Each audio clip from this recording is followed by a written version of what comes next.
Frogs.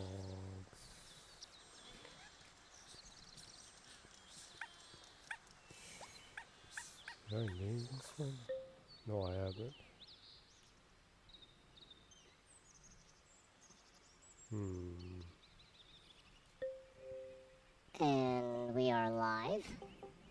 Nani? Nani. Indeed. And this will be the part 5, Viva Piñata. Yup. We're continuing from last week. Yup. You got a new frog last week and you forgot to name it, so. Yeah. Let's see. What to name it?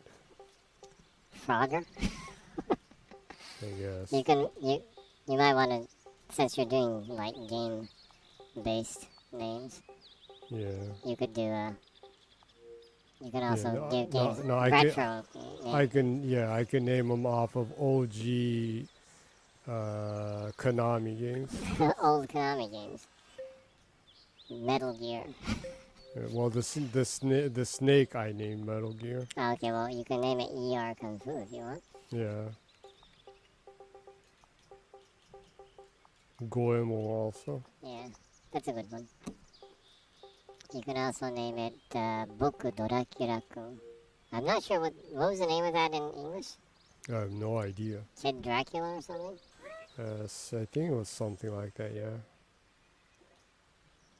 That was actually an exceptionally good platformer. Yeah. I actually really like that game. I even succeeded in beating it. Don't you, you bought the Castlevania collection that has that in it, right? Yeah, I have that. It might be kind of fun to stream some of the games on that. Well, yeah. They are pretty tough though, huh? Yeah. It has the save anywhere thing, so I can save scum and beat it. Yeah. The forbidden saves coming. Yeah. Some RPG purists are like, don't save scum. And like, dude, it's a game. Why not? Maybe if you're just playing one game perpetually. But if you're like me and you're like constantly juggling like 20 or 30 games that you're playing, save scumming literally is a lifesaver. Yeah. And also for an achievement hunter like you, huh? Yeah. I mean, like, games that have those achievements for like no death runs, that is a must. Yeah.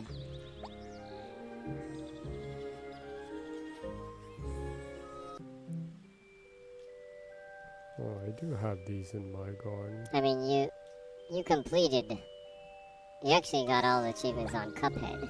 Yep. You have to save a lot on that, right? Well, you can't save when you're doing the boss fight. Well, yeah, I know, but I'm just saying that like. Well, there isn't a no death run on that, right? Or was there?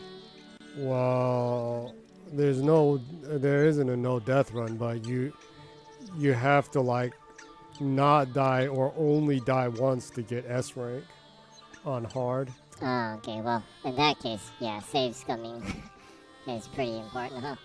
Well, like I said, you can't save scum during the boss Yeah, fight, so I know. you have to push pause and do retry over and over and Yeah. over again. Until you get it perfectly. Yeah.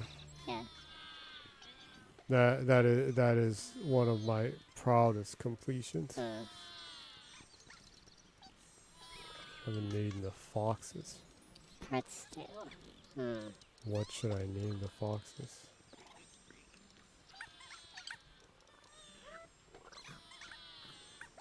These ants too.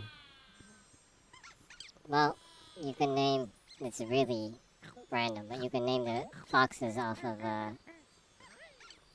Capcom games.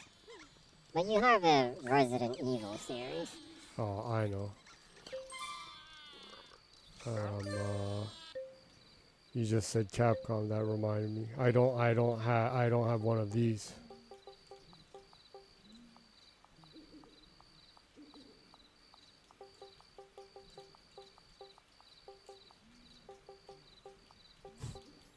Street Fighter. I mean, there's even Zero. Yeah. Street Fighter 1, 2, 3. Street Fighter Second Impact.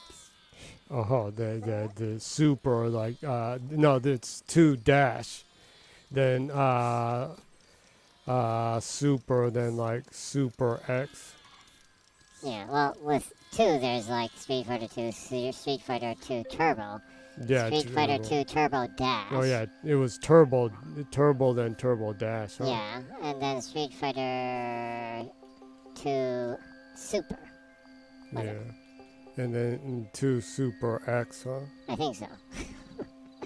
No, it was Super Street Fighter 2 X. Ah, was Super the Street final Fighter 2. version, Yeah, huh? that was it. And kind of kind of a funny thing. Back in the day when there was like Street Fighter 2, Street Fighter 2 Turbo, Street Fighter 2 Turbo Dash, Super Street Fighter 2 X, Super Street Fighter 2. There were so many like alternatives of Street Fighter 2. Some of the arcades in Japan, back in the day, they actually had pirated Chinese versions of the Street Fighter running on some of the arcade machines. Yeah, there's a big game center that used to be in Shibuya that we spent a lot of time at whenever we went to Shibuya, because they had the 50 yen games, which is like the quarter games. Yeah, and they actually had imported foreign arcade games there too. Because I remember playing Mortal Kombat 1 there a lot. Yeah, and being like, whoa, awesome. Yeah. Yeah, But, and Pit Fighter before that. Yeah. Pit Fighter. Pit Fighter. Yeah, I really liked Pit Fighter a lot. Yeah. Anywho. It did what Mortal Kombat would do in spades later, huh? Yeah. But it was the first type that was like that kind of real looking kind of one. It was like, whoa, it's like people are fighting. It's interesting to think that was like actual people that they recreated in pixels. Yeah, back in the time.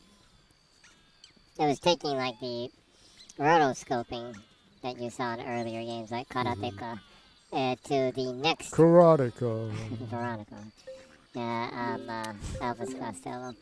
To the next level, huh? For gaming graphics. That it wasn't just mimicking the motion, but it was also like an actual screenshot of the actor and actresses that were playing the characters. Yeah.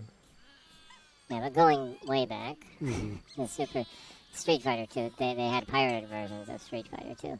Yeah, that you could do Hadouken and the sonic booms like nuts. If you like push back, forward, and punch over and over really quick, then they continue to do the sonic boom over and over, and the screen would be filled with them, huh? And then like if you did the strong punch, it would do like a wave sonic boom, huh? Yeah, it was really crazy, like, and the naming was crazy too because there were so many different Street Fighters. It was like Street Fighter 2 Turbo Dash Ultimate Final or something like that. It was really weird. Yeah. It had some kind of added name to it. Yeah, Huh? The name was ridiculous. To make it seem like it's a legitimate Street Fighter, huh? Yeah, but the game was even more ridiculous. Like some of the characters, like Dalsum had like his skin color was blue or green in some of the ones. And like you could punch and a yoga flame would come out at the same time and things. And like you were saying, you can perpetually shoot ultra slow sonic booms. Yeah. And you can actually run past your sonic booms. Yeah, you can run through them and then like go up and like be punching them while people are guarding. Yeah. but the CPU, playing on the same terms, so it's virtually impossible to beat the game. uh, Yeah. It's just the kind of interesting thing, huh? yeah. There were a lot of really obscure pirated games that you had access to in Japan back around the early to mid 90s. Yeah. When Akihabara, if anyone has ever been to Akihabara, they think it's a weird town, I'm sure. It was even weirder before. Yeah, it was like cool on weird, huh? It was a strange city, even more bizarre than right now. Well, And they had an ish load of pirated stuff yeah, then, they huh? had so much pirated games that you'd have random street vendors. Yeah, Actually, that was that were selling pirated games. yeah. Yeah, I remember buying a pirated game back in the day, just because it had Somali as one of the games Yeah. on it, and there you could buy like a, Nint- a super well, a Famicom, or I guess a NES cartridge Yeah. that had like 80 games on it. Oh yeah, those were crazy. Yeah, We bought a few of them because especially we were looking for those because it was kind of famous even then in Japan that there's a copy fake game in China that has Sonic in Mario yeah. So and Mario in Sonic vice versa kind of thing, huh? yeah, so we bought a couple of those back in the day. Yeah. Because I wanted to play Somari, and Somari is a mashup of Sonic and Mario, running on the NES. It was weird. Yeah, it was. And then, like you said, there was that other one with mashup with Sonic and other games too, running Yeah. on the NES. Before there was those Sonic Sonic and Mario's like Olympic games. Yeah. I remember they like street vendors. People on the street would be selling them off of like carts or stuff. Yeah. And I remember buying one from one of the people, and I asked for, can I, and I said, oh, can I have a receipt? And the guy was like, no, He was like, "Oh no, no, I'm sorry, but this is like illegal, so we can't do that." we don't give receipts. And we were like, "Oh, Okay, yeah, that makes sense. yeah, Yeah, so there was like pirated shit all over the place, and you couldn't eat anywhere. yeah." Back then, there was really only that one, The curry shop, the beef bowl shop, and and probably a lot of people know it now. The Kyushu Jangara Ramen. yeah, And that was like those three places were like the only places you could eat in Akihabara yeah. And if you back then. walked, if people who were more gourmet could walk a little bit off from the electrical town area, heading toward Ochamamizu, and there's a famous magurote, was it, Yeah, that serves some sushi bowls, I guess, sashimi bowls. I'm kaisendon, right? yeah, I'm not exactly sure how you would say that in English, but anyways, raw fish on top of a bowl of rice. Mainly tuna. Yeah, so it was basically those four places back yeah, then. But now there's so many places to eat right now. yeah. Like, There sure are. but other than that, it was like really obscure radio parts, audiophile parts, electronic parts, like ham radio, DIY places. Your a lot of imported foreign things that were questionable, Yeah, and an insane amount of porn. yeah, And the insane amount of porn places had a lot of really questionable things too. That were like, is this legal kind of stuff? yeah. I mean, though there are some of the biggest ones in Japan there, huh? Yeah, And probably if you hung around, you could, you could probably see some famous people there. probably. A lot of comedians use that place here Hmm. in the day, Yeah, because it was pretty hard to find a wide selection of porn back in the day. yeah. Because there wasn't. That was back in the heyday before um, uh, things like uh, what YouTube used to be, and X Video and Pornhub. Is right now. Back in the heyday, you couldn't even see low quality video on the internet, huh? Yeah, Aw, the heyday of having to try to see porn.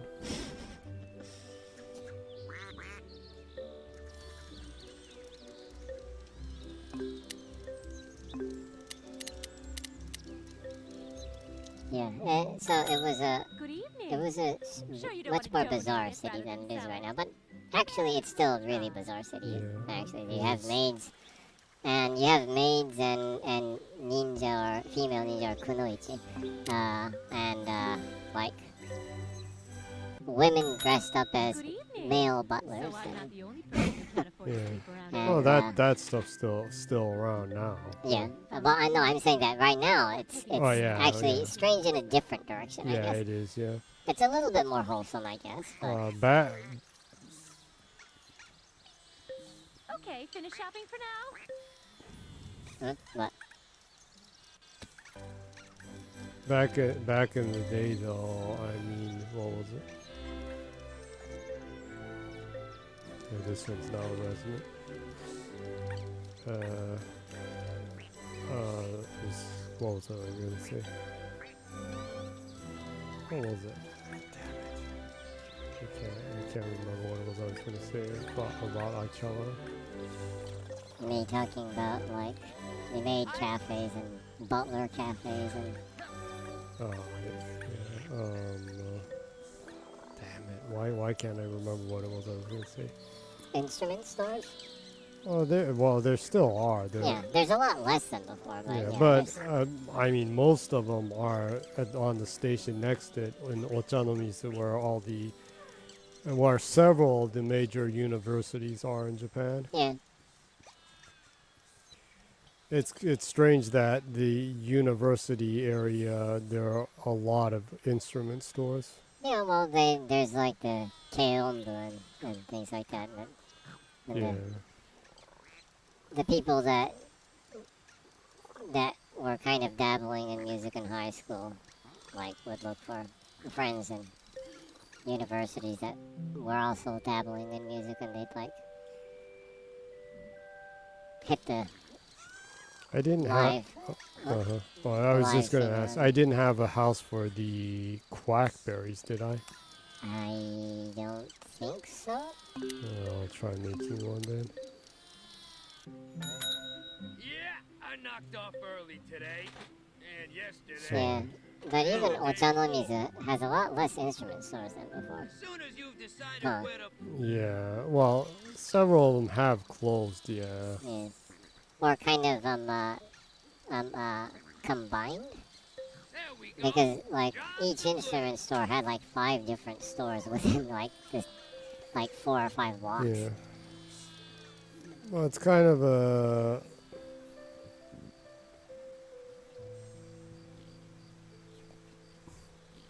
kind of a thing in Japan, or an old tradition in Japan, that these same types of stores kind of bunch up in the same town, Yeah. especially in old Tokyo. So Yeah. like I know a lot of people know this, but the Fabric Street in Nippori is Yeah. pretty A famous whole bunch among of some fabric people. That stores. there are a whole bunch of stores that sell fabric and cloth and like that. That's hard to find, and Yeah. And Well, that area is full of stores like that. yeah, over There's in, a famous place that has a whole bunch of shoe stores, huh? well, that's what I was about Oh to say yeah. right now. But over in Asakusa, Yeah. there's the main street that is in front of Sensoji has a whole bunch of snack stores or candy stores, stuff like that around that area. If you like go a little bit toward, I guess, the Nippuri direction or the Yamasen direction, you have an area that has a whole bunch of shoe stores. Um, uh, and then going toward Okachimachi, you have an area that has an insane amount of sports wear. Oh yeah, Okachimachi has a lot of Yeah. sportswear, and there are a lot of places that sell sports shoes, huh? Yeah, around the Okachimachi area, in between Ueno and that area. Yeah, so it's interesting. Like the same types of stores will all you'll have like a whole bunch of stores that are similar in one. If you go down over by Asakusabashi, you have the jewelry area, and so like if you're into making jewelry, you can get really hardcore stuff like diamonds and emeralds and things like that. That's rare metals and stuff, but you can also like jewelry beads, silver accessory parts, and stuff like that. So the Asakusabashi area is famous for that.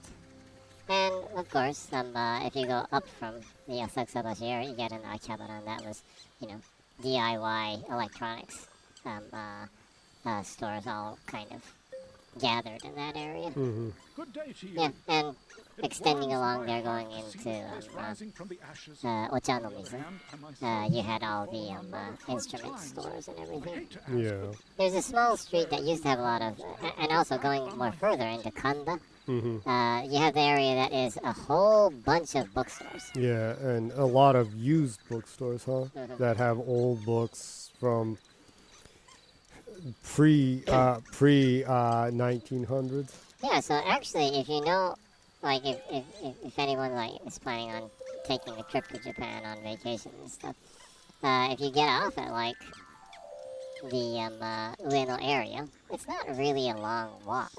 If you know what route to walk, you can go through all these different areas that have specialty stores of like the same thing.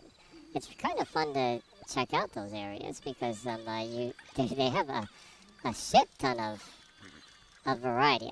Of course, there's also the Kappabashi area for Yeah, cooking that utensils. have cooking utensils. Yeah. Yeah, I visit there every once in Yeah, a while. because you enjoy cooking, so Yeah. you've gotten a good amount of stuff Yeah. there. Sadly, I've been wanting to start making bread because I love bread, so I want to be good at making bread, but it's been so freaking hot. I have not been working on making bread.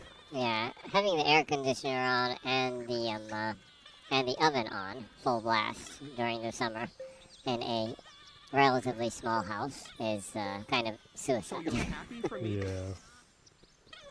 even with the air conditioner on. Yeah. Sadly. Yeah.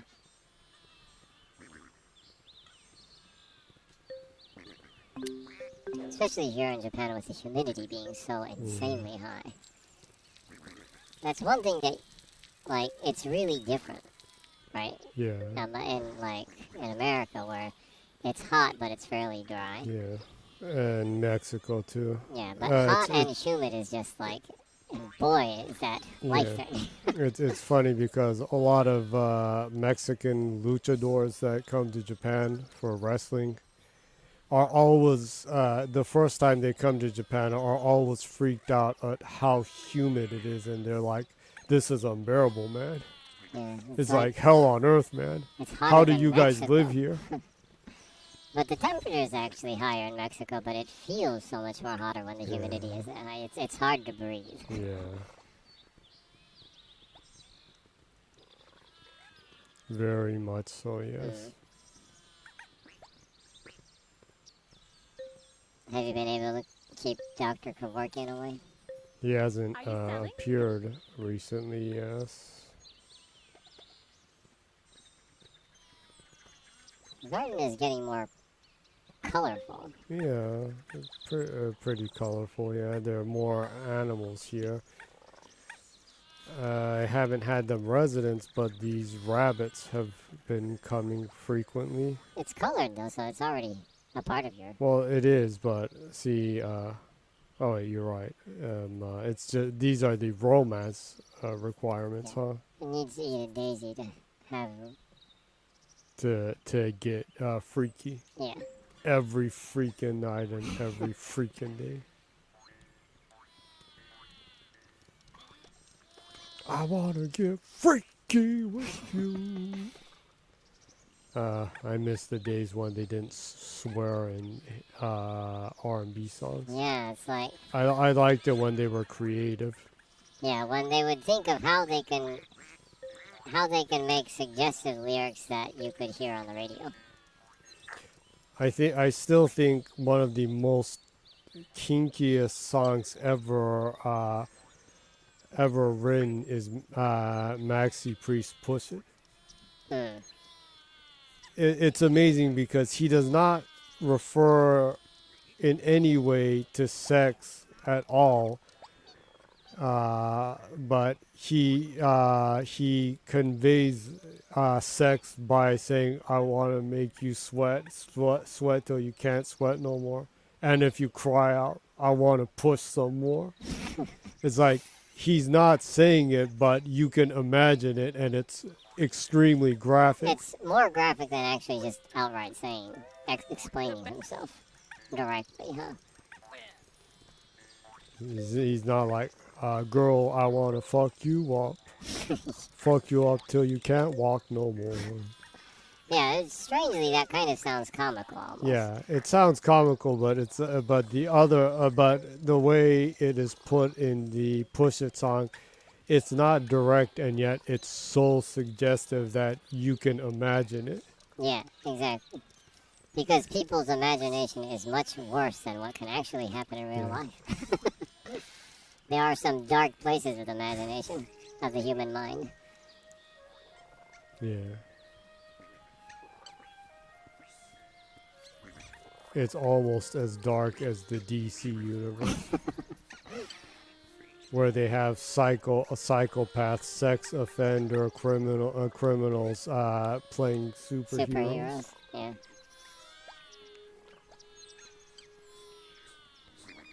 Yeah, boy did the Flash movie bomb, huh? Yeah, thank God it bombed. Yeah. I feel sorry for the people that worked hard on it, though. Well, I mean, I bet they didn't want to work that hard for an actor that played the protagonist, the actor that played the protagonist in it. yeah, That must be one of the worst things, like, when you're... the dude that does the CG does the CG for that person, mm-hmm, if they're, like, borderline criminal activity stuff mm-hmm. going on, that job must really suck when it's like that. Yeah, it absolutely must.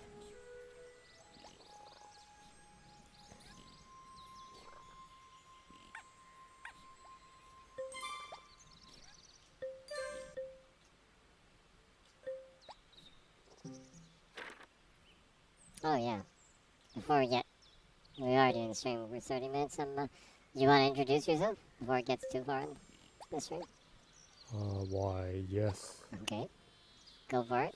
It is Jenny. Just Jenny. Jenny from the block. Yeah. Uh, Yeah, there's some Ichiro and Madonna shit going on there. what?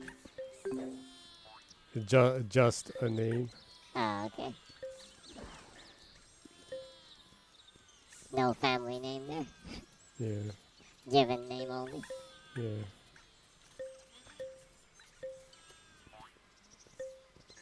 That's right. Because I'm sure almost no one in America knows that Ichiro is Suzuki Ichiro. I don't know.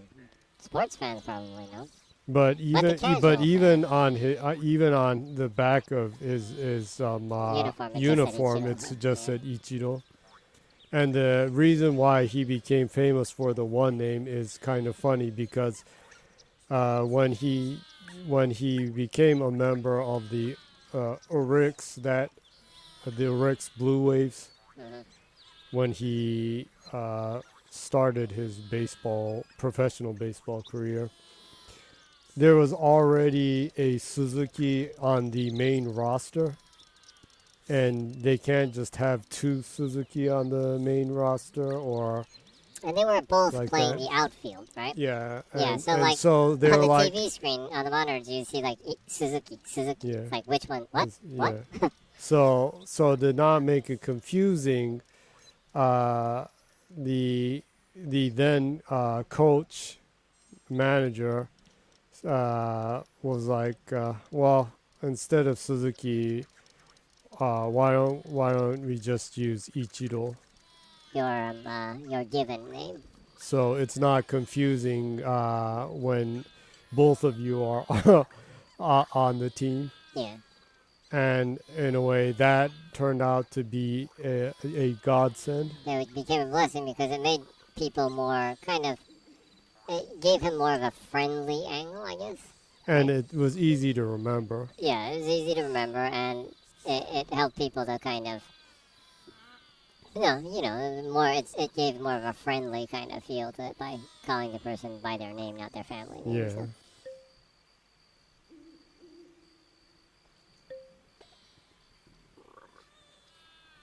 yeah, So you're just Jenny, like yep, Ichiro yeah. and Madonna. And the weird voice you're hearing is Bourbon. You can call me Bourbon. Boybin. Yeah, I hang out with Jenny, and like we've been doing, talk about really random stuff. Yeah,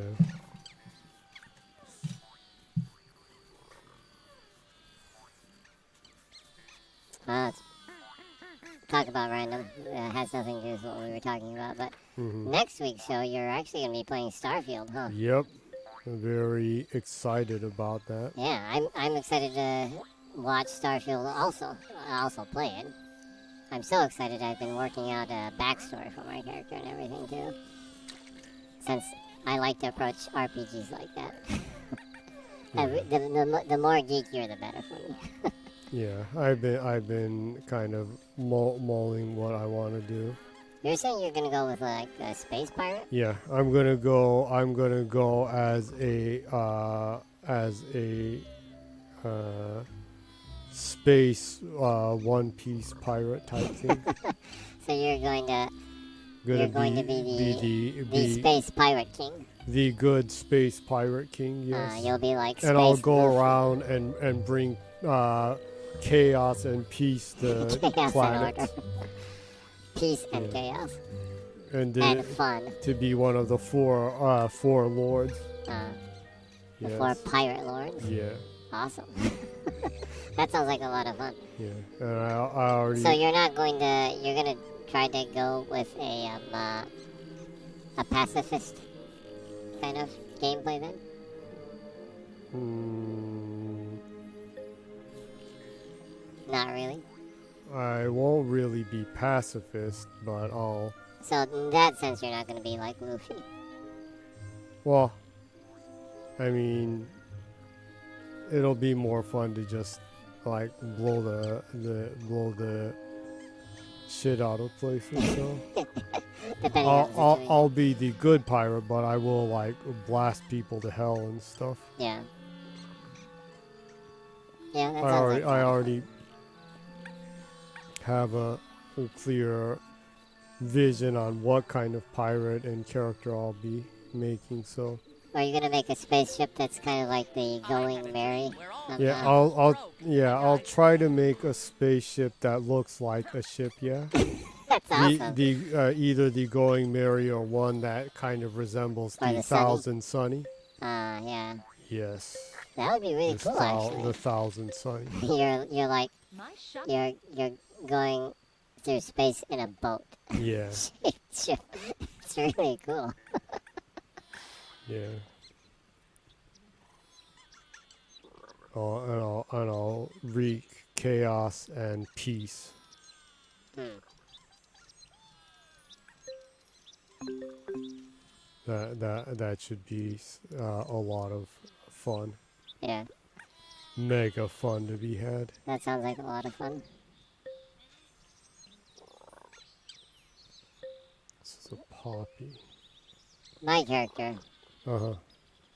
will have, well, the background is a little bit long to talk about, but just brief stuff. Mm-hmm. A, a, um, uh, a former, like, street child, that went in, A street child called Desire. a former street child that got into boxing because of different stipulations, different situations, and eventually became a female boxing world champion, and then kind of falls off of um, uh, that scene for a lot of different reasons, which will be too long to talk about right now, and ends up. Sounds deep. Yeah, well, I thought out a lot. I thought out a lot of the background story and lore for this character, and ends up like apparently you start off on a mine Mm-hmm. and you get in contact with that artifact, and that gets into Are you. you selling? That gets you into the whole thing with constellation and everything.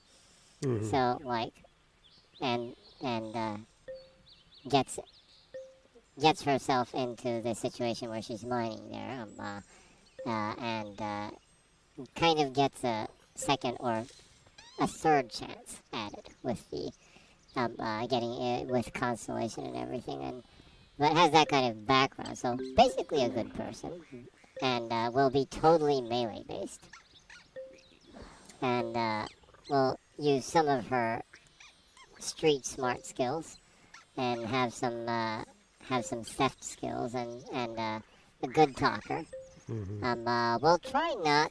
We'll try to get out of conflict as much, direct conflict. But Mm-hmm. when she is in direct conflict, it will be always be up close. So, Up close and personal. yeah. So again, another reason to have good conversation skills, because if you're close enough to talk to the person, then you can knock them out, right? Yeah. Yeah. So, kind of briefly explaining that. A lot more details, but yeah. That's the kind of character I'm going to go with. And Yeah. also, that's why one of the reasons why I wanted to do something like that is that I wanted to have the fan admiring me. Oh. That they're like, oh, So you were the 43rd women's heavyweight boxing champion. I was a huge fan of you, kind of thing. That dude following you. the shill. Yeah, You've got your own little shill. yeah.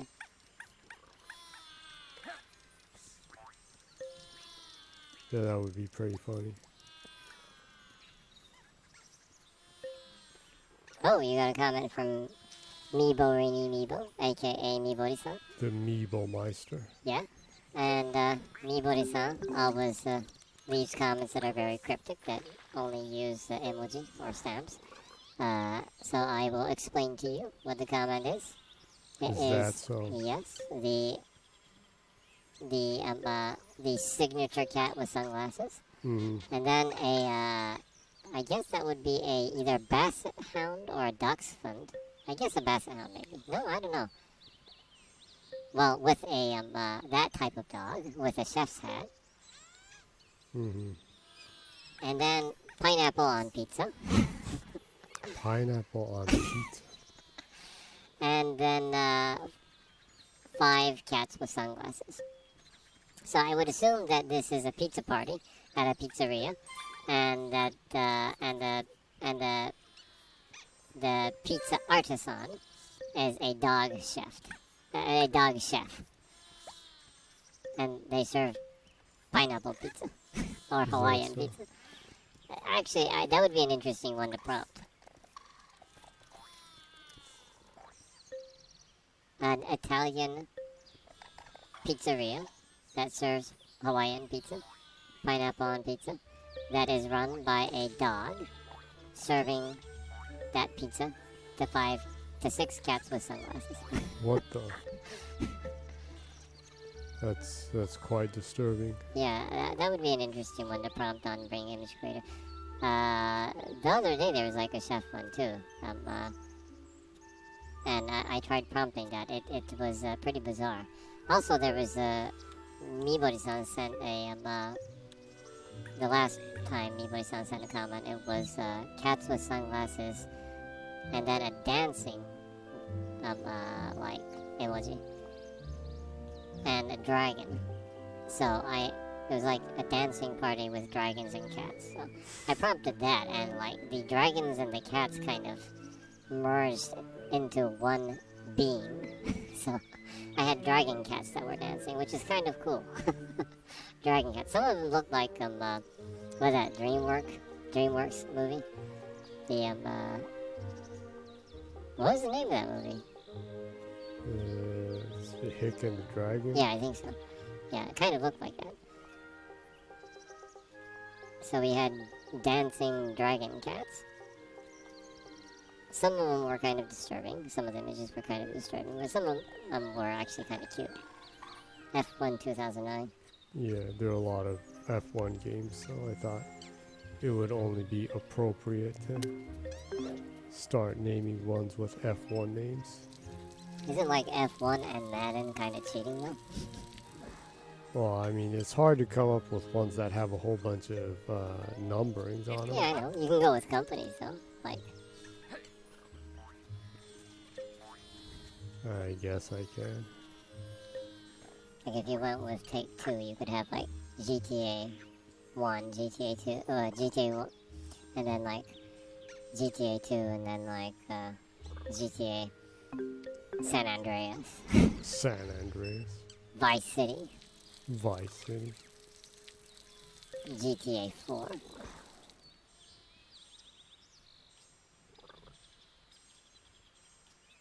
Manhunt. Manhunt. The Warriors. The Warriors. Yeah, The Warriors is a game that I wanted to play that I just can't play anymore. Do they? That's not on Steam even though, right? I don't think so. Yeah, I guess the only way you could Yeah, actually Take play Two that... is pretty lazy there. I guess the only way you could play that is through emulation right now, unless you had the disc. And you still had a running OG Xbox or PS2, would it be?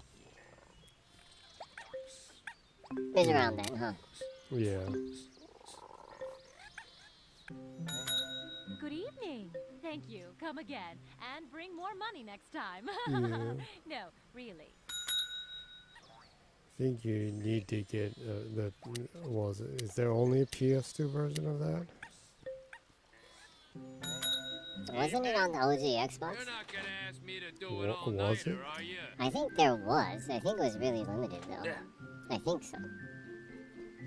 It wasn't a part of the back compat program because it's a licensed IP. They don't own the IP, so.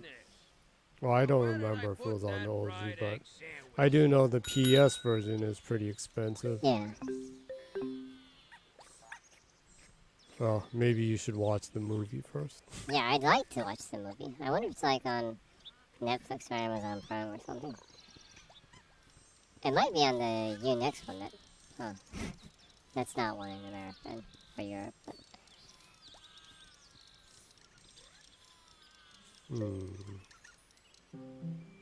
I don't know. Oh, the best way might be to go to each one and just put in Warriors and see what comes out.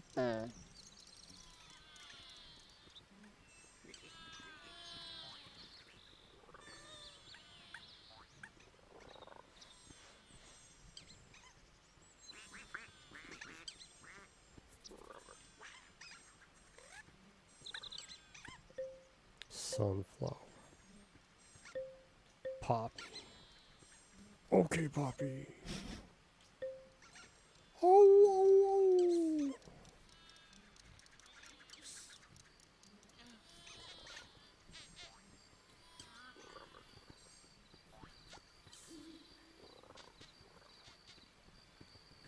The garden's pretty full of life, so they're not mating. Dang.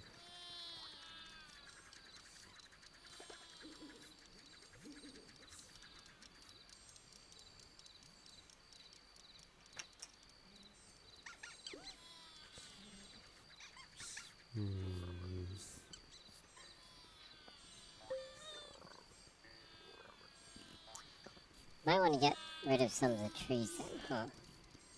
Trees? No, I think they're not mating because there is more than enough life in the garden.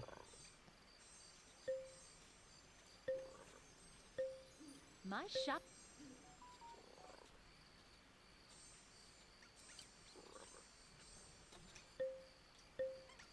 They seem to get shy.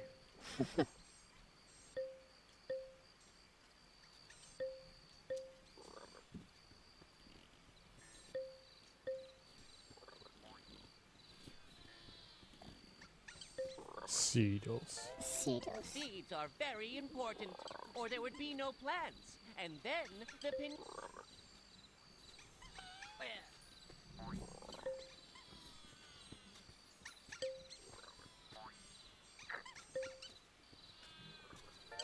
Cedos The has game a family, has a strange but they kind of aren't as reliable. flow of almost of too much happening at the same time and then too little happening. You have like these waves of being really busy and kind of just chilling out and seeing what happens kind of thing. Yeah, it's pretty strange, yeah. Yeah. The loops of the games are kind of strange. Huh. Yeah. It is. Or random, I guess. Yeah. Well, I guess random is the whole shtick of the game. Hmm.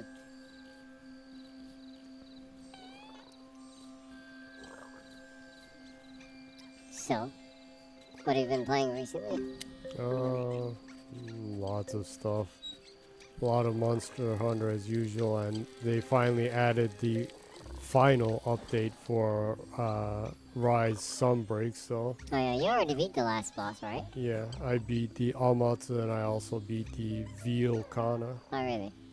Velveeta Kana. I, I haven't eaten Velveeta in ages. You can't Yeah. buy that shit here. It doesn't sound appetizing if you call it shit.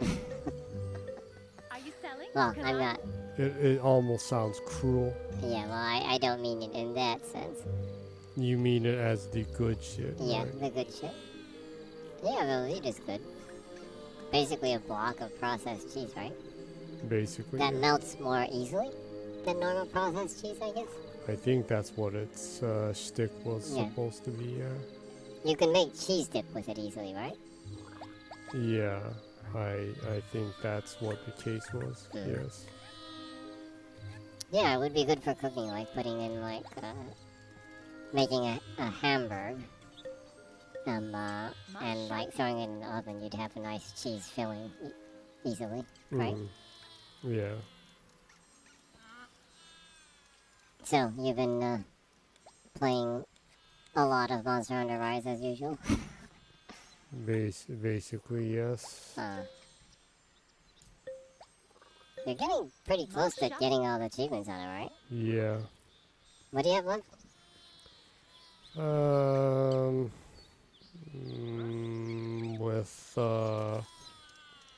with Rise, it's basically the crowns and like the anomaly stuff. Hmm. Yep. Need to get a bunch of those coins.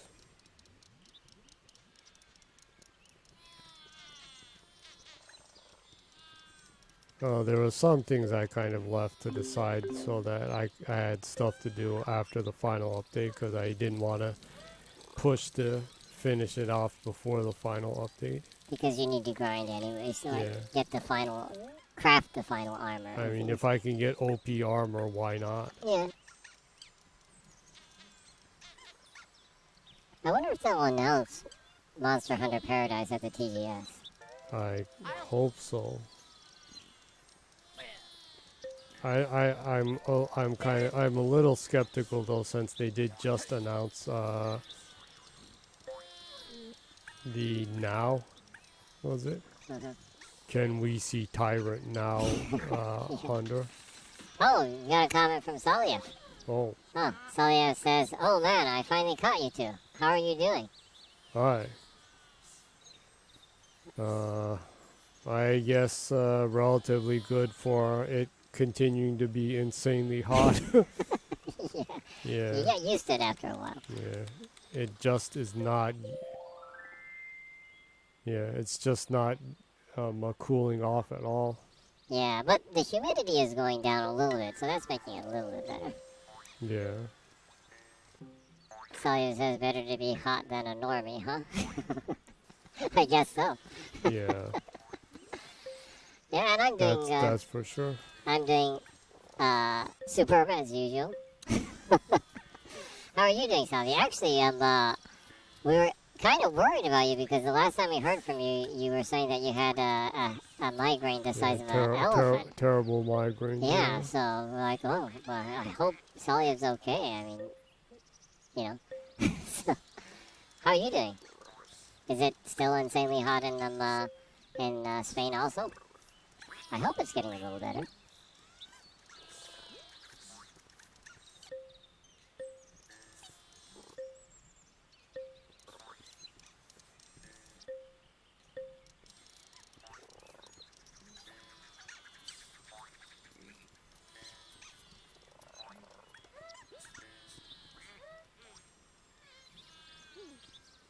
Your garden is getting pretty crowded.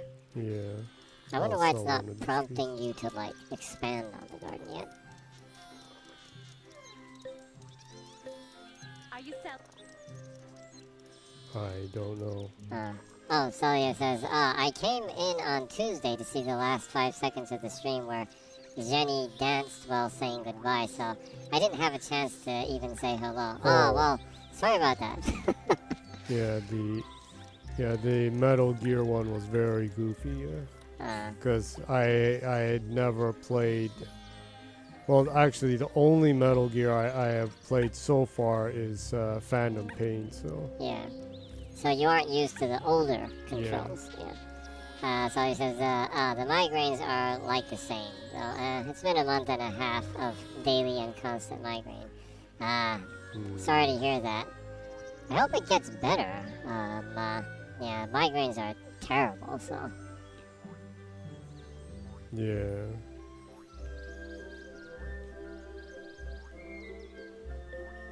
Yeah, I had long trouble with that. Yeah, you did have a lot of trouble with that for when you were younger, huh? Yeah.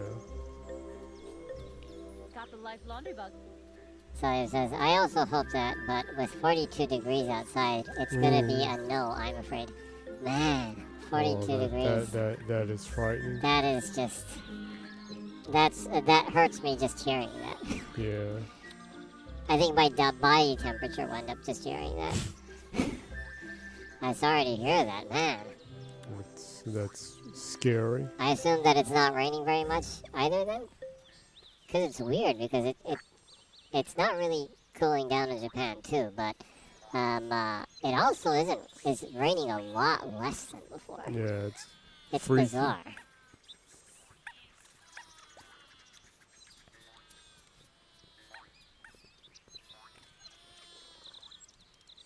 Celia says no, Spain is turning into Gerudo Valley.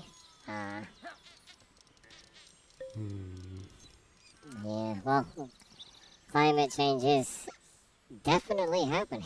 Yeah, that's for sure. Yeah.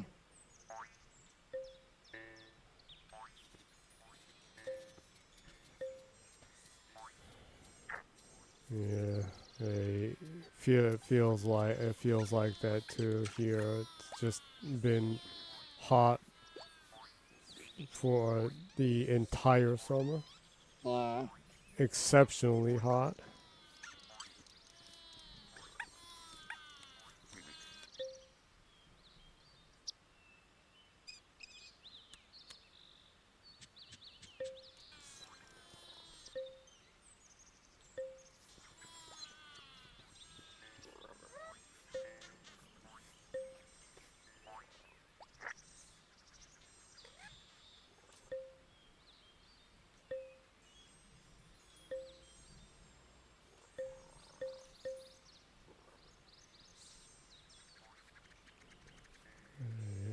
I just want it to want the heat to die down a little bit.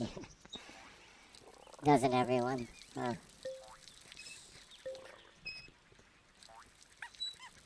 It's just like getting out of hand. Mm, It's so constantly hot. yeah.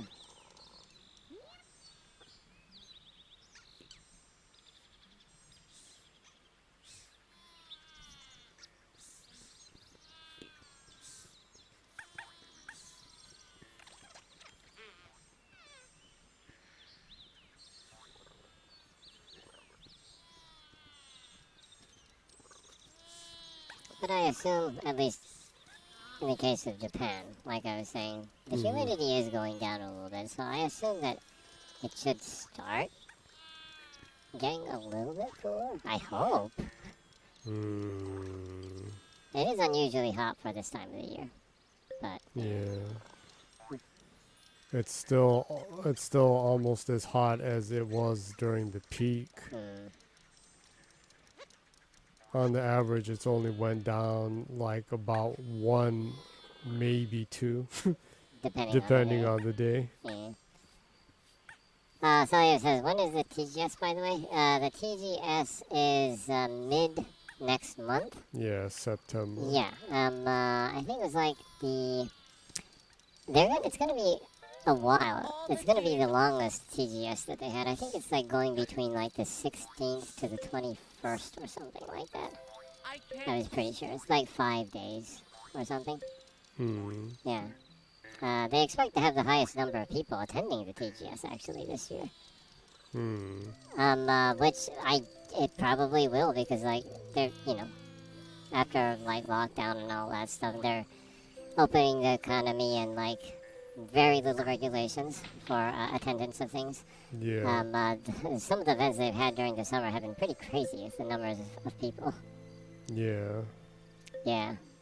So it says, I hope Capcom shows Monster Hunter. Yeah, we were just talking about that. Yeah. I really do too. It would, but like the rumor, well, not exactly rumor, but like Capcom's prediction for their forecast for their revenue in the first quarter of next year is really high, unusually high. So people assume that maybe Monster Hunter Paradise will come out first quarter next year. And if so, TGS would be a good time to announce it. That gives them about, what, half a year's time to promote? About 5 months, maybe? Yeah. So I think that's a realistic time frame. Because they kind of really focus heavily on their promotions. Like heading up like about 5 to 4 months, they have heavy promotions kind of thing. So Yeah, in general.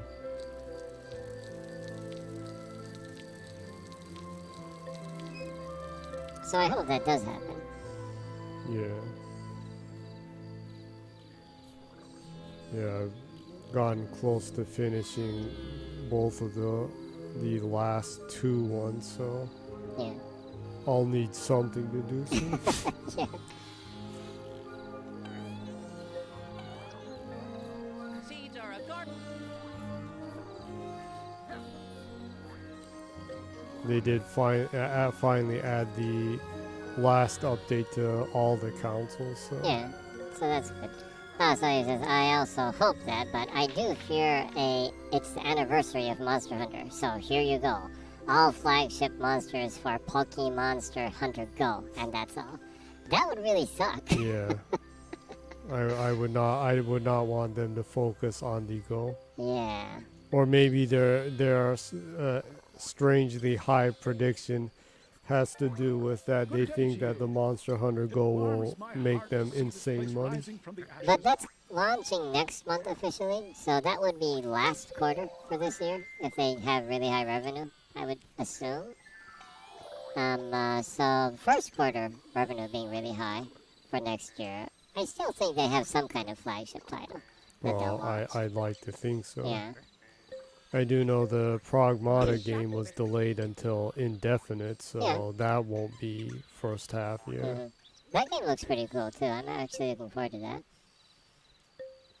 Capcom has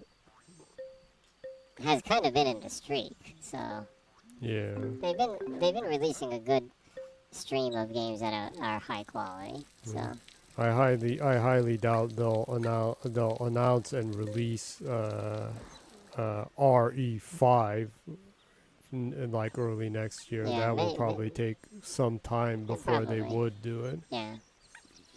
Salio says, I have a friend who thinks it's going to be Stories 3. That's actually a realistic assumption, too. Monster Hunter Stories 3. That's, I guess that would be realistic. It would be nice if they ported that onto other consoles, too. That's, Yeah. like, only on Switch and Steam, right? I think?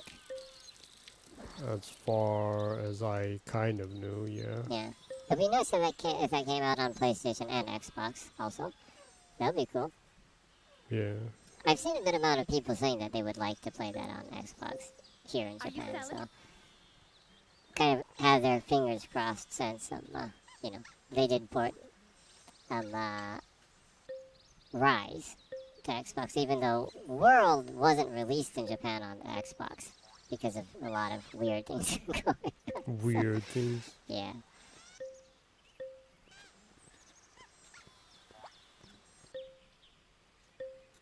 But yeah, Monster Hunter Stories 3 does sound fairly realistic. It's been a while since 2 came out.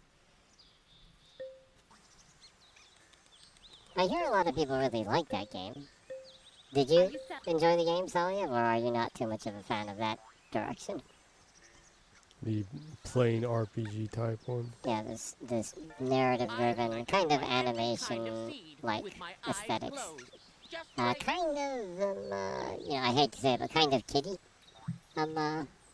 Targeting a younger audience.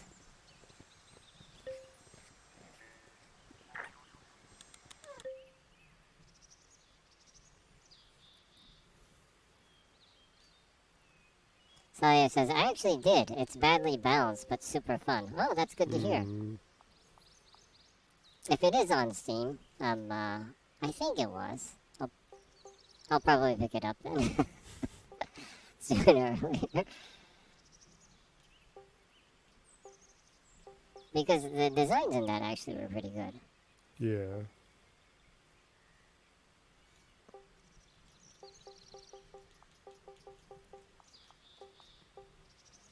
I would love Capcom to go back to, like, narrative-heavy RPGs.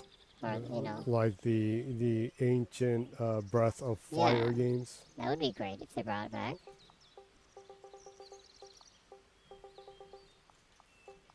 I do think there's, like, a good, I think it would perform good right now. I would think so too, yeah.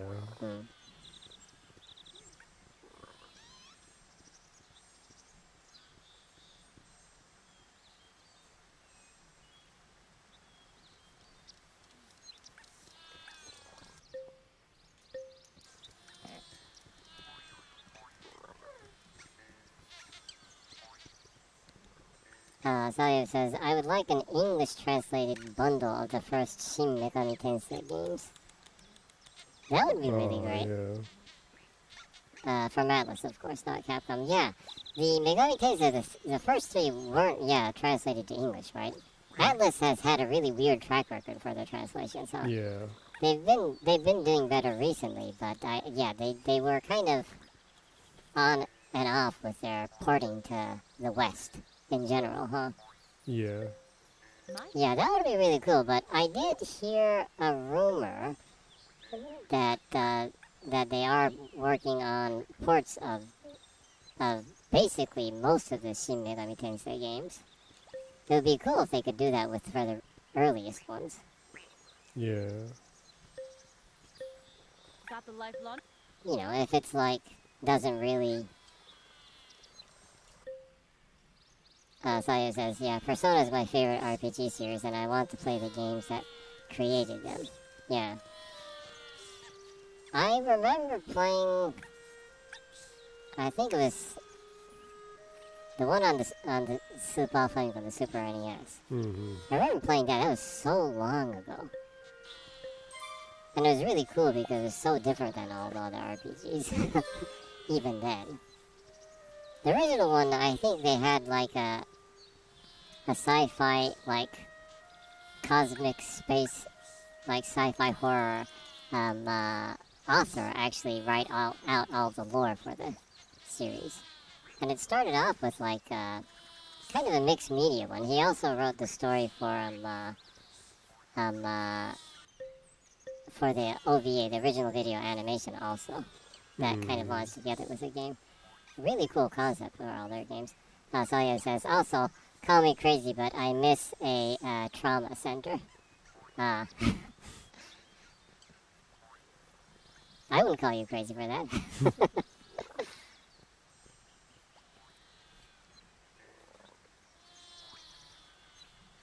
Well, Persona-wise, there's a lot to look forward to with, I guess, with Persona 3 Reload. That looks, they showed a trailer for that the other day. It looks really great. I think they kind of nailed the tune shading in that even better, and it's kind of going in a direction that's more closer to the illustrator's style rather than being totally anime. Mm-hmm. It has a really nice tune shader on it. Yeah. Persona 3 Reload. It looks great. The trailer they showed was fantastic. I'm really looking forward to that game. Also, the Persona 5 Tactica looks surprisingly fun. Even if people aren't really into strategy and stuff. The new trailer that they showed, the strategy seems like it's fast-paced and kind of punchy, and is responsive too. So, the Tactica, Persona 5 Tactica, actually looks pretty fun. The story looks fun and interesting too. So. Although the aesthetics are very, very cartoony, you know, you have the chibikara and everything. Yeah. Many characters. Yeah. Yeah.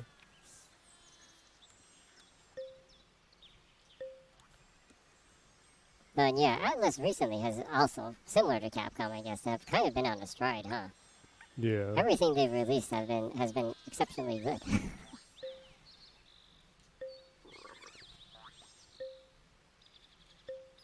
And that's, yeah, Sally says, yeah, Atlas is going hit after hit. And that's from someone that is just kind of playing. I actually haven't beaten any of the recent games that they've released. I've kind of been going between all of them at the same time. But even with that, Yeah. they're very, very well made. Especially like the characters and the stories and everything, Yeah. and how it kind of, you know, goes into the plays into the story. It feels kind of, the progression feels organic in a sense. It doesn't feel like forced. But there's a lot, they throw in a lot in the game loops to keep things fun and interesting all the time, I think. Which is really cool, because that's kind of hard to do. With, Yeah. You know. Salia says, I don't know if I'm ready to play again the depressing story from Persona 3. Yeah, yeah, from what I've heard, the first 3 Personas are all pretty depressing. Yeah. I know that. Well, yeah.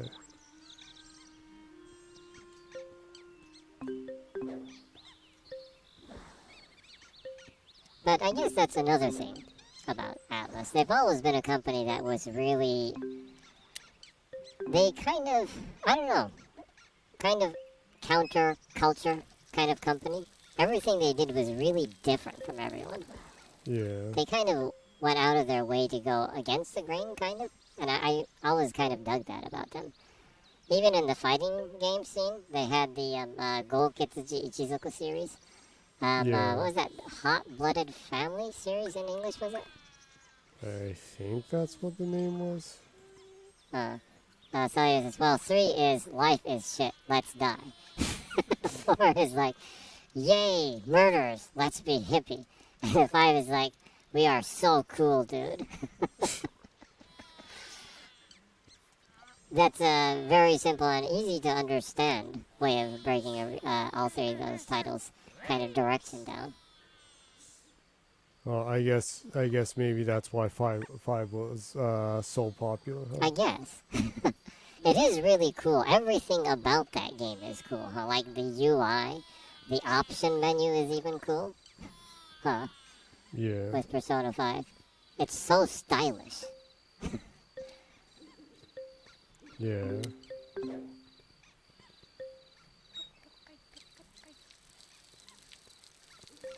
But yeah, that included, like I was saying, I think Atlas is one of those companies that has consistently always been really different from everyone. Like I said, the Goketsu Chichizoku fighting games, Hot Blooded Family, I think, in English, they were so different from anything Capcom or SNK did. Yeah. And especially, I'm not sure if a lot of people know about it, but Groove on Fight is one of my favorite fighting games of all Oh time. yeah. And that's a spin-off of the Goketsu Ichizoku series. Murata Renji did the character designs for that too. But I read in an interview back in the day that they were like, we're sick of seeing really, really muscular men in fighting games. Yeah. Let's make everyone whisper thin. That was kind of the first concept in the design for the characters. Let's do something that's really different for the designs. And I really dug that game because the character designs were so different than everyone. Yeah, and the last boss is like basically Satan. Basically, yeah.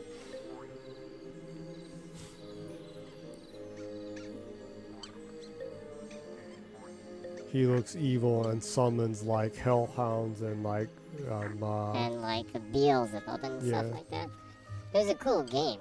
It wasn't exactly the best balanced game, but it was fun. yeah. It had some fantastic character designs in it too. Yeah.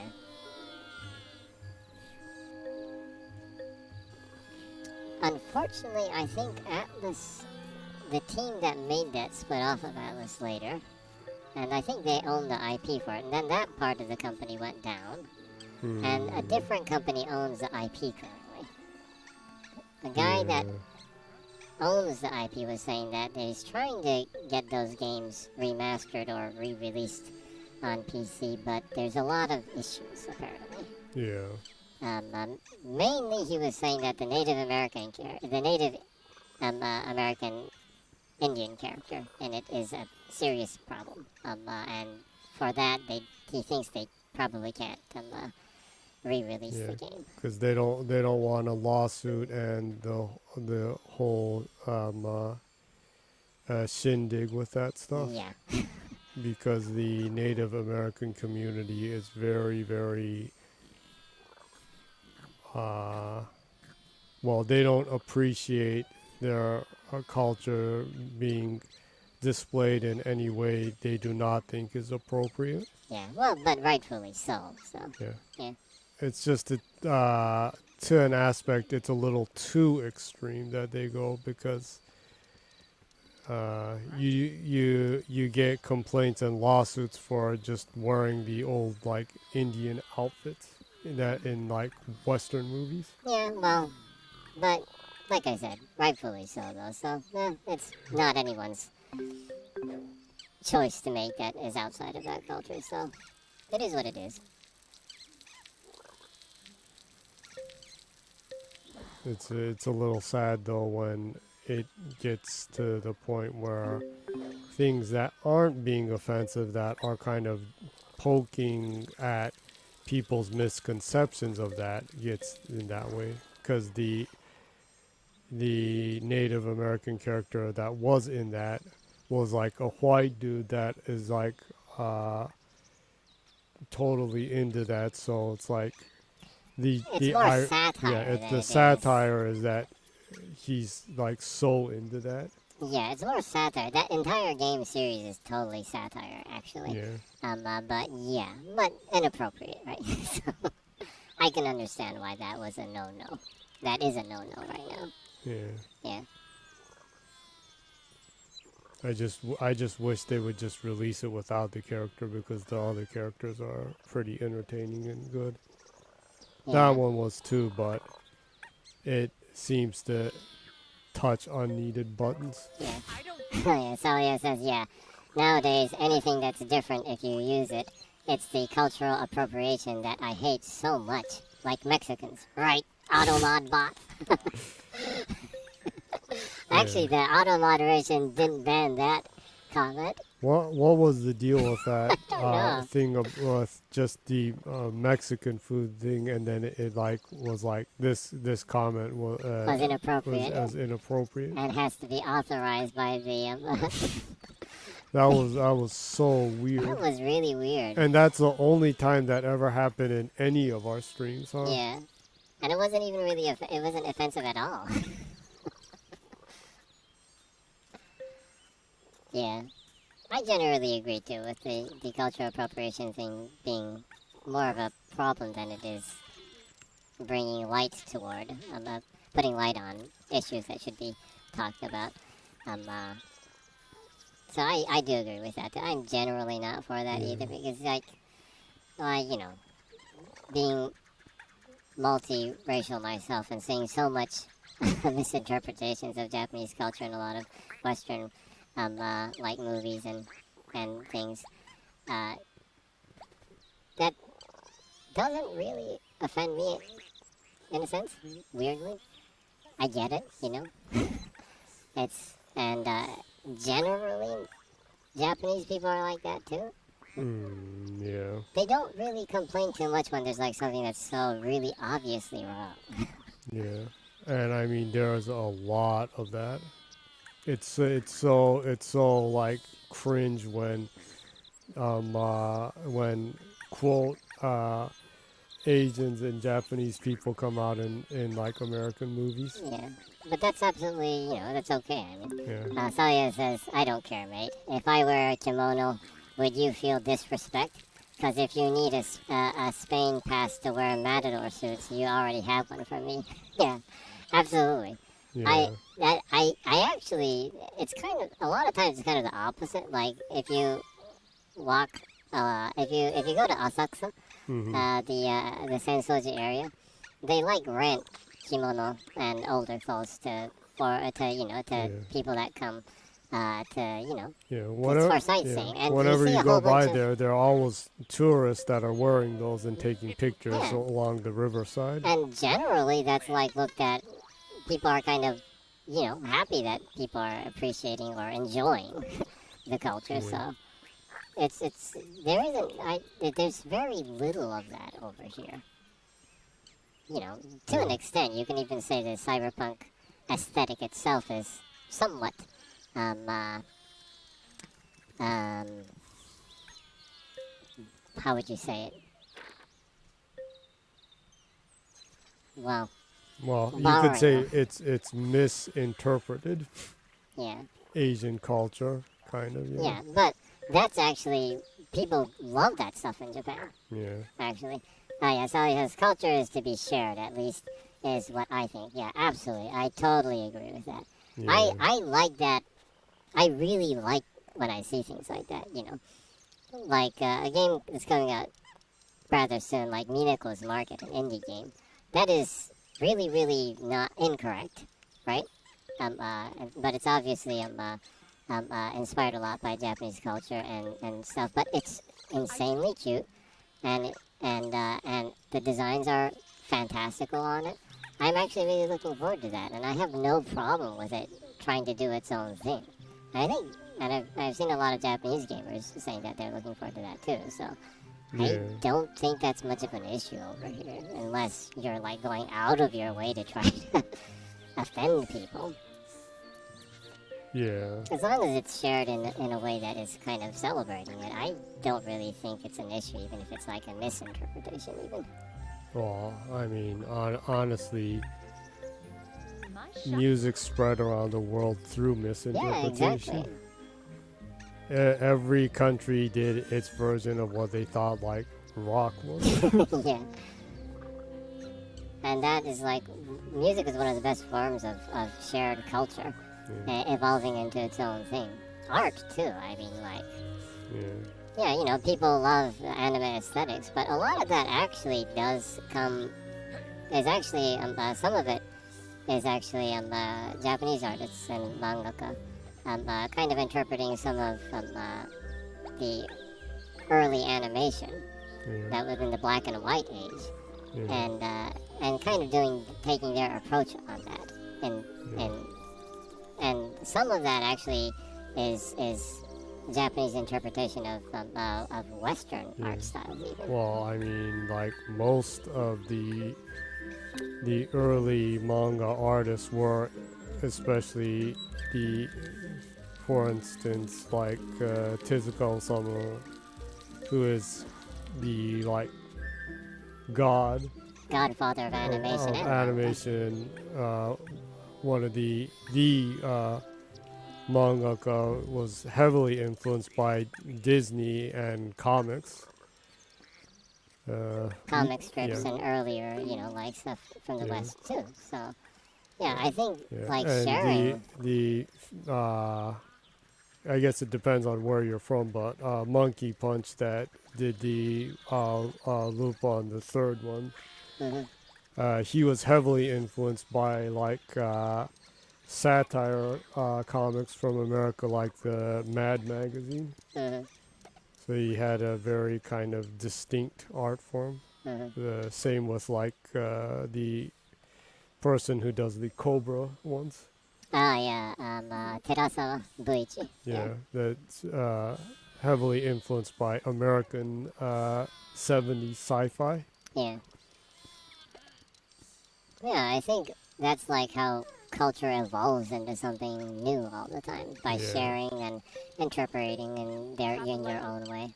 And I actually love seeing that. Got Yeah.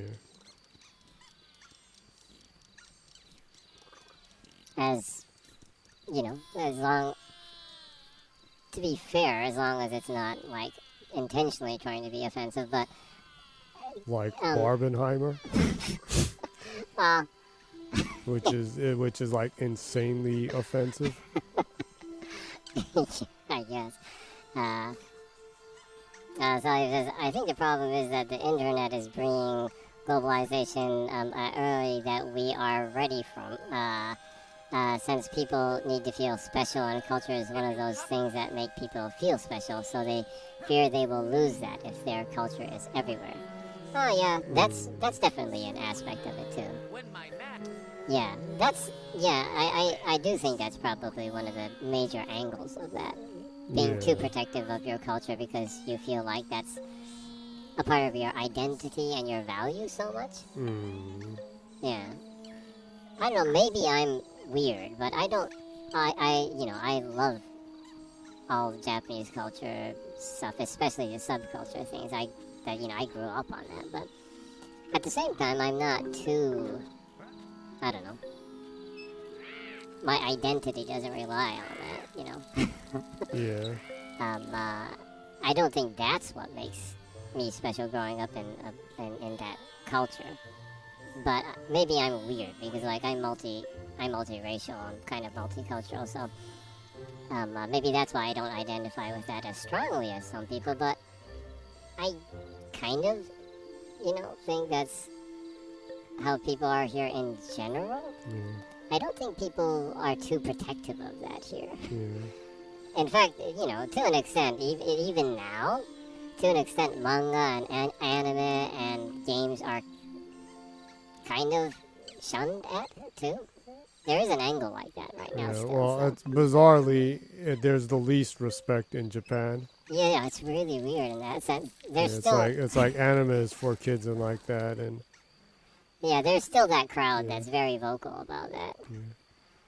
like being in the anime Good day is to like you. childish. Or you're like, oh, but you're that kind of dude. Yeah.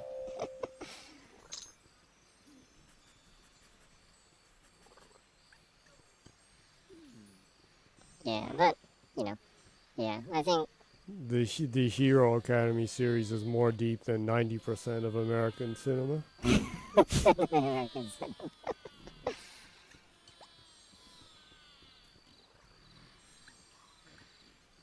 Sally says, yeah, I heard that mangaka are considered a failure because apparently all Japanese who fail school go to art school.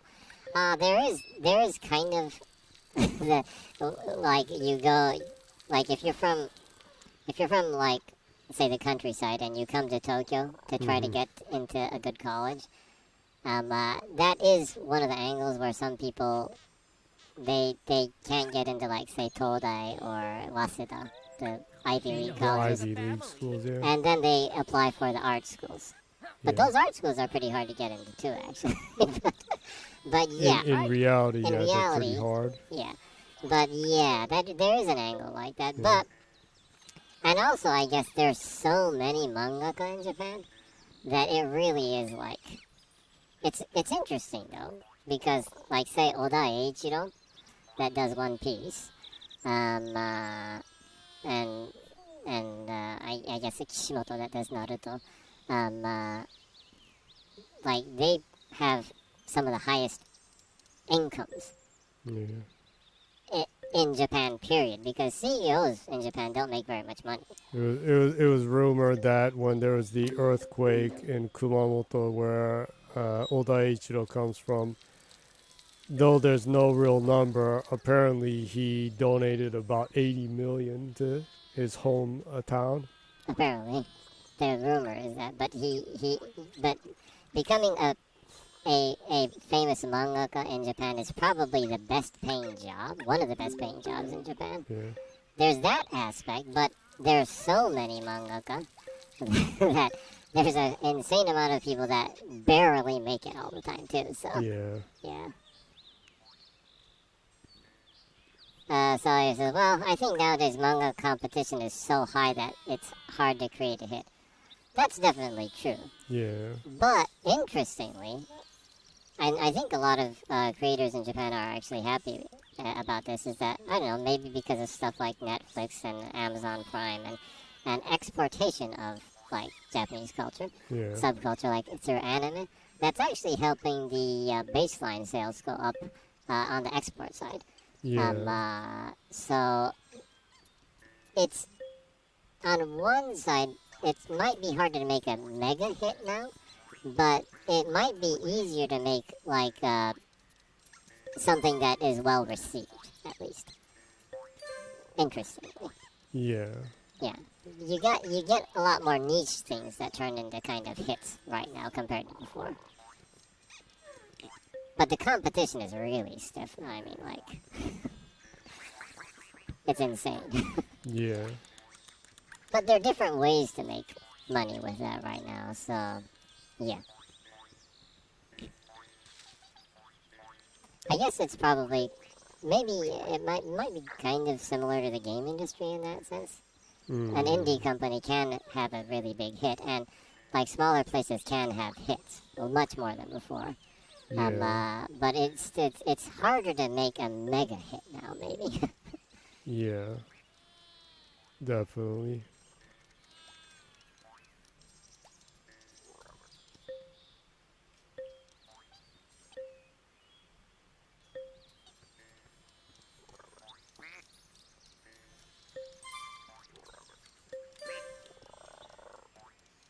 But I do think a lot of mangaka in Japan are actually pretty thankful that through different outlets that they're being noticed more. Like, you know, the other day I saw that Baki, Oh the yeah. fighting manga, Baki, that actually was the first content that came from Japan that became a global number one viewed content on Netflix. Yeah. Thanks to Netflix, people outside of Japan finally found out that there's this totally fucked up, insane martial Battle manga. arts Are very manga Baki. that it is so insane. People love it because it's so insane in Japan, and Yeah. people outside of Japan are finally finding out there's this really messed up martial arts manga series. If you ask any comedian in Japan, like, what manga do they like, almost all of them will, at least within the different manga that they note, would write Baki. Yeah, because it's just totally insane.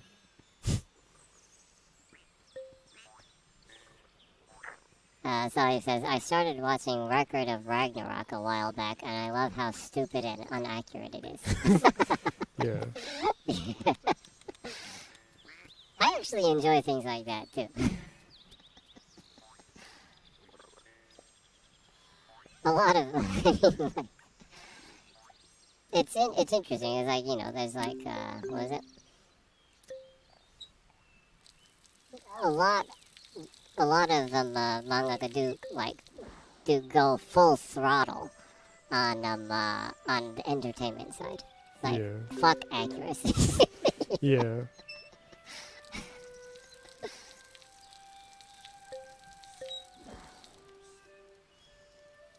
And it's kind of fun to watch stuff like that once in a while. yeah. The sour piñata is ready to change. The sour has gone into a cocoon where it will change into its tame form. Sour cocoon.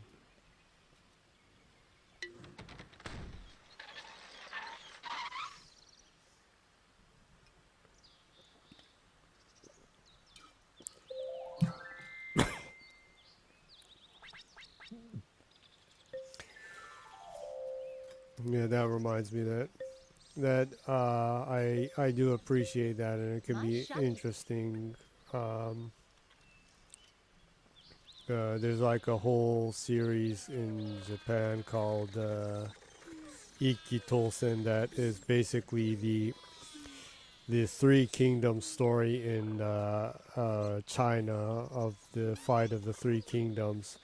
But it's a school story, and all the generals are like these hot chicks. They're delinquent hot chicks. Yeah, It's so bizarre. it's so crazy bizarre, and all these like male generals are like these hot chicks that are fighting each other. They're like the reincarnation in spirit of these ancient Chinese generals that turned into hot Japanese high school girls that are battling each other, and they're delinquents, and they're delinquencies, and they have these turf wars, and Yeah, it is just so wrong. yeah, Yeah, there's stuff like that, and there's.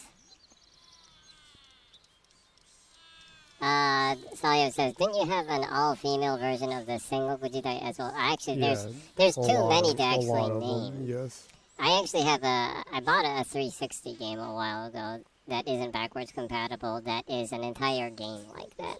I haven't Yeah. played it, but They're all like all the really like tough male like warlords are like these cute moe yeah. characters. And then, of course, you have Sengoku Basara from Capcom that turns all the generals from the Sengoku Jidai into ultra hot men. Yeah, Yeah. Sawyer says, I wonder how big were Nobunaga Oda's The breasts. bad seeds plant themselves quickly. If he was turned into a woman, I would assume that he was a very flamboyant person, so he would probably have ginormous breasts yeah, if he was a cute anime girl. yeah. He'd have the One Piece body. Yeah, Oda Eiichiro body. Yeah. He'd have that bod. Yeah, I mean, there's even like, there's this, I think it was Bungo Stray Dogs, yeah. where That's I guess if you think in foreign standards, that's really insane. yeah, you have hot male versions of famous writers from around the world fighting each other. Yeah, and they're like hot renditions of them. You have like Dostoevsky having a shootout with like I don't know Homer or something, and they're hot men. Yeah, it's crazy.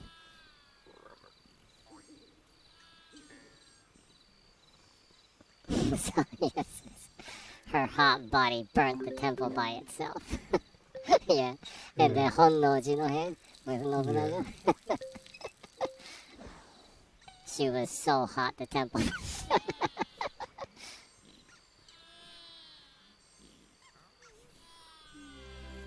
It's kind of interesting though that kind of makes me think that Are you selling? I'm sure Chinese people know about that stuff, but I haven't heard Chinese people complain about it. So I guess in China it's okay to have generals turned into hot women also. I Yes, well, I see a lot of Chinese apps like that. Yeah, Like because like like Google. Chinese people are very vocal when there are like weird Chinese people in American movies. Yeah. From what I hear. But I guess it's an overall Asian thing that people are okay when they turn generals or historical figures into hot men or women. I guess. If they're desirable, I guess.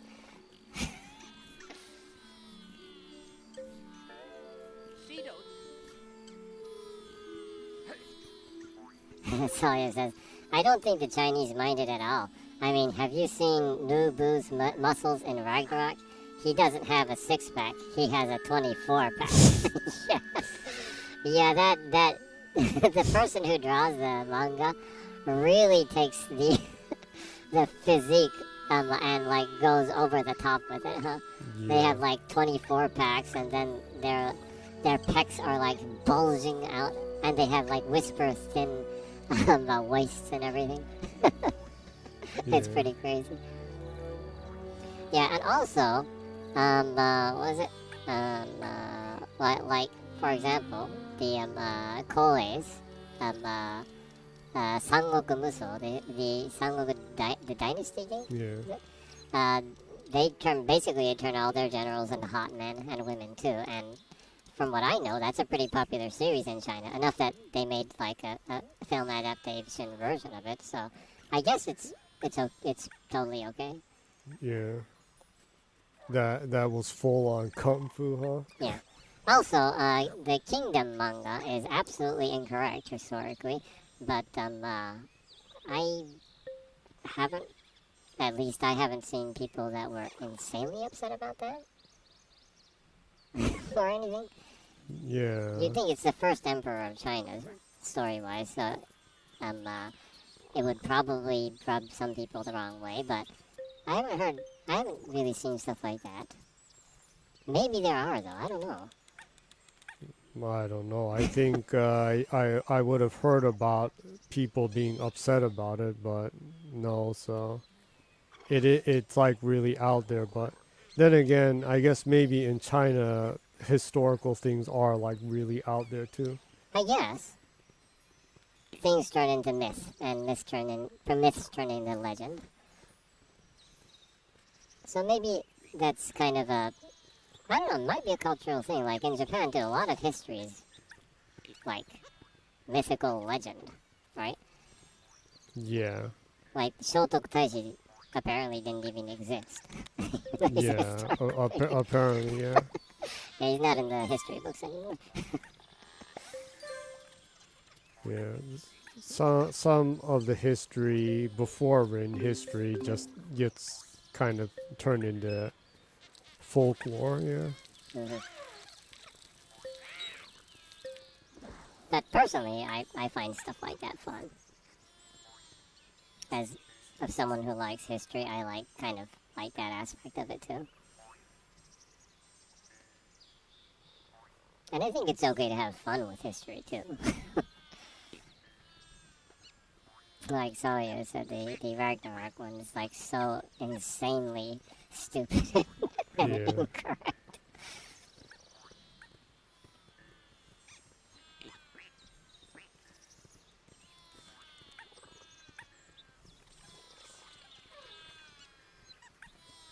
Yeah, going back to that, I mean,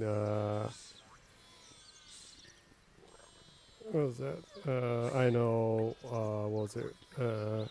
Kojiro comes out in that, and Kojiro is a famous figure that fought Miyamoto Musashi, and there's the famous story of their battle.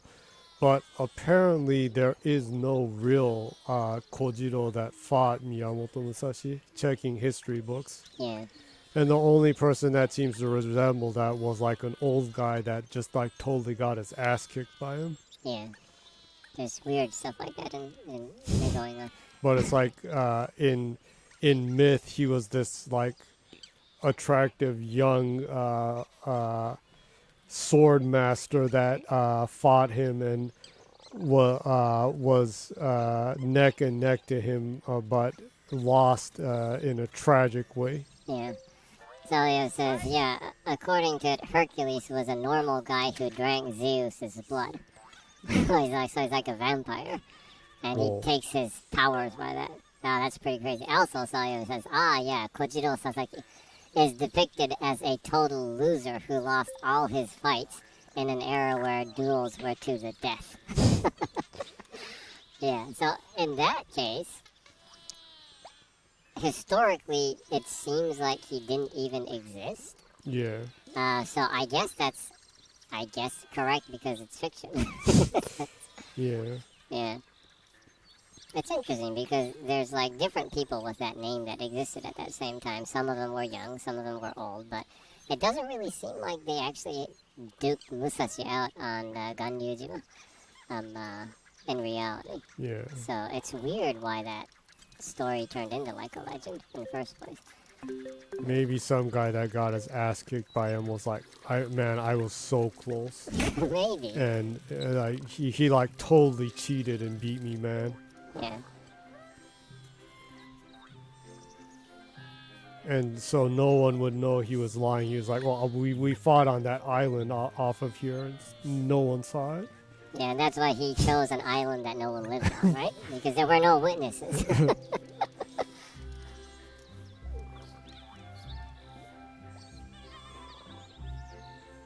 In the meantime, Musashi is like, what? Who? Yeah. Was that?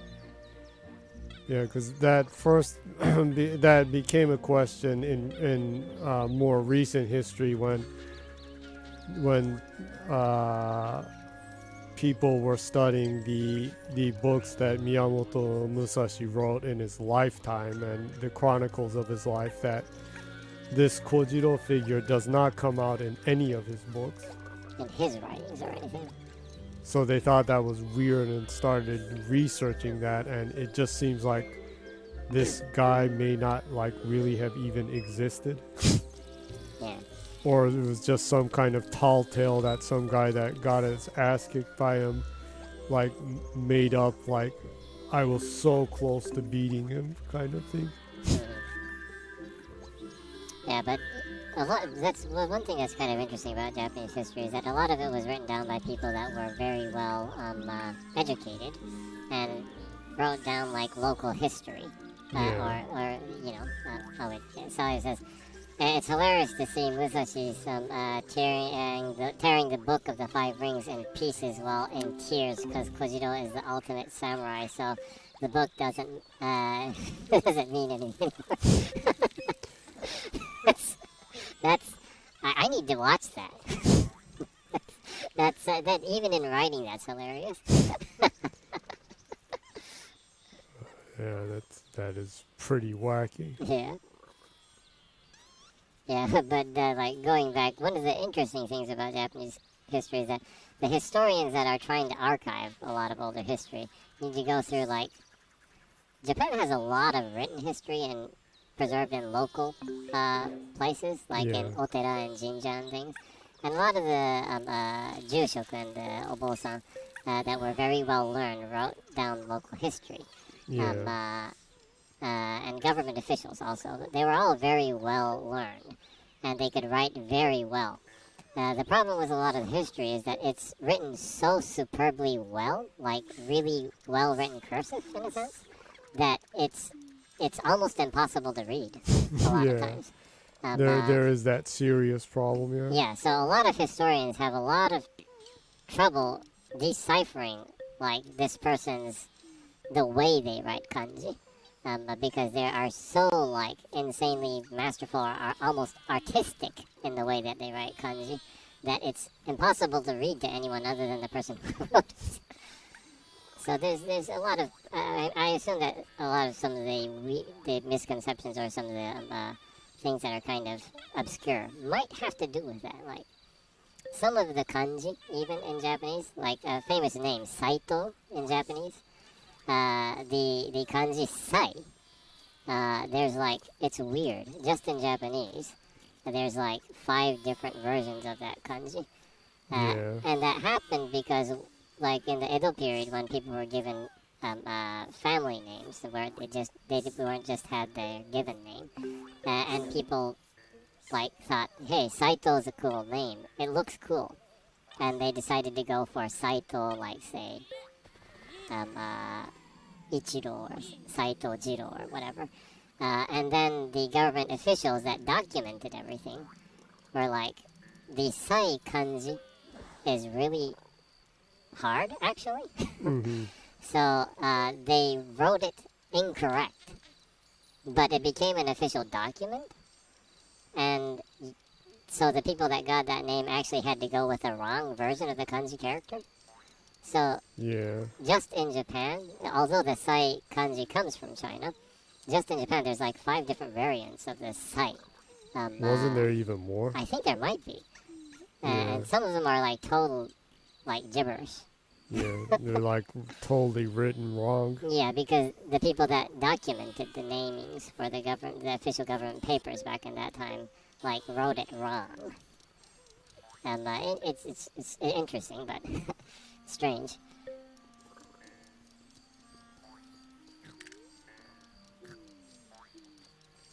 Yeah, so long story short, history's cool. Even when it's like grossly like over caricaturized and stuff like that, right? Yeah. And things.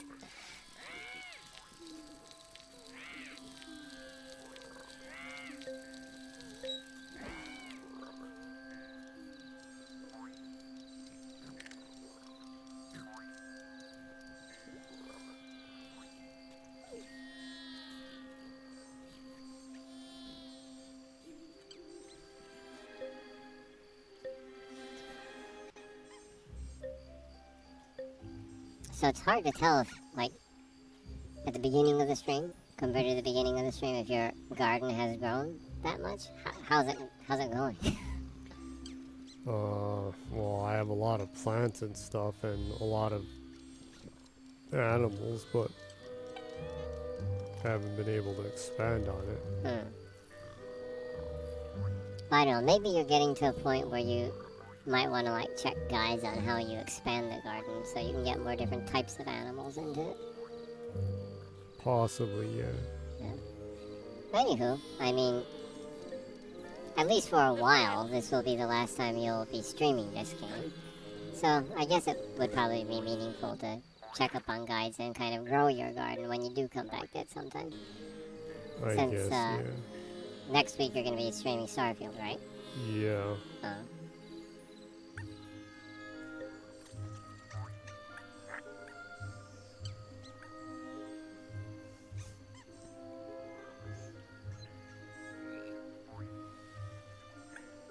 And you're going to be Space Pirate. Yeah. You're going to make like a... You're going to try to make a spaceship that is kind of like a pirate ship. Yeah. Aesthetically or design-wise. Like in One Piece, like the Thousand Mary or the Sunny Yeah. ship. I wonder if you can like find like a cartoony lion's mane. I kind of doubt that. That's probably not gonna happen, huh? Yeah.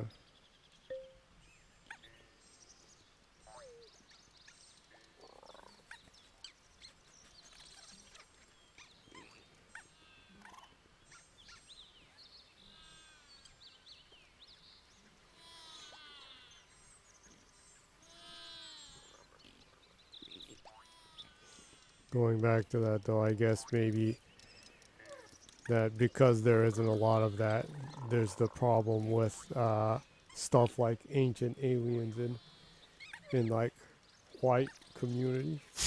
What? What do you mean?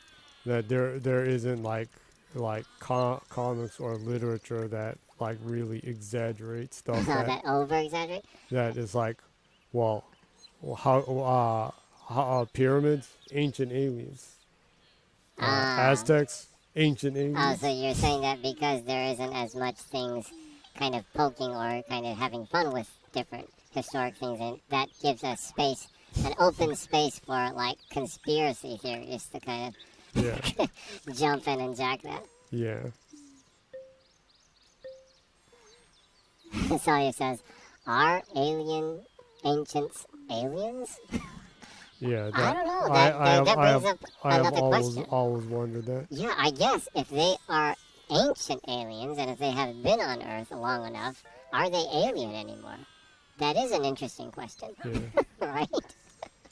That actually just last week I was joking and saying that in Dragon Ball, the Piccolo and the The uh, Namekusei Namek aliens have like been on Earth forever, and people thought they were like gods or something. gods or like evil like monsters, but they were actually aliens that had been living on Earth for a long time. So in a sense, Yeah. they're ancient Yeah, aliens. so I was joking and saying that I guess the Namek aliens that were on Earth, like Piccolo, were ancient aliens. Whatever that means. Yeah. There was that, like going back though, there was that movie, what was it? Abraham Lincoln Vampire Hunter. Oh yeah, I guess that's one of the few American things that went along that line. Yeah. I didn't watch that movie. I wonder if I should. Uh, Should I? I don't know. it sounds insane enough. It might be worth watching. Yeah. Maybe.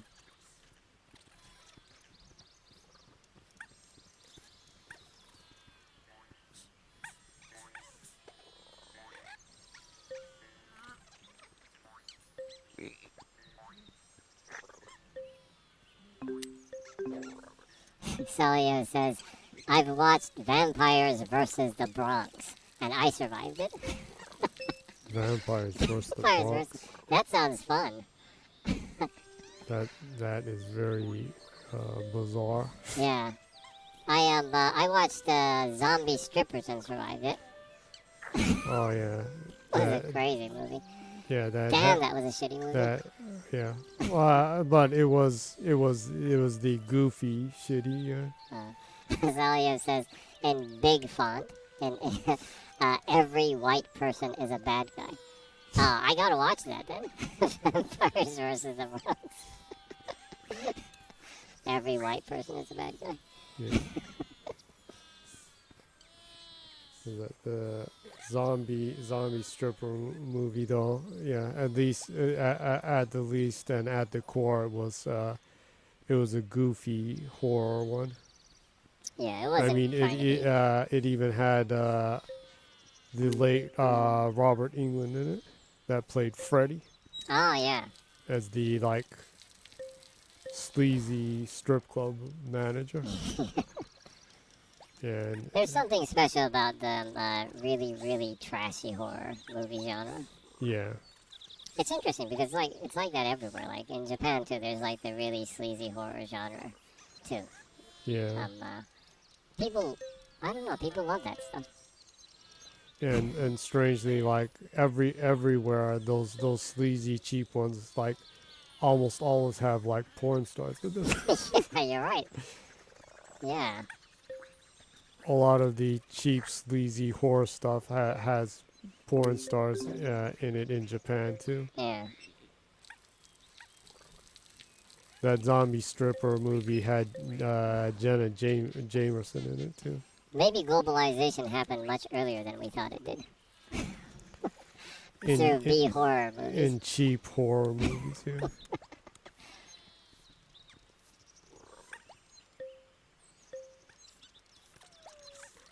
That might be the case, yeah. Maybe.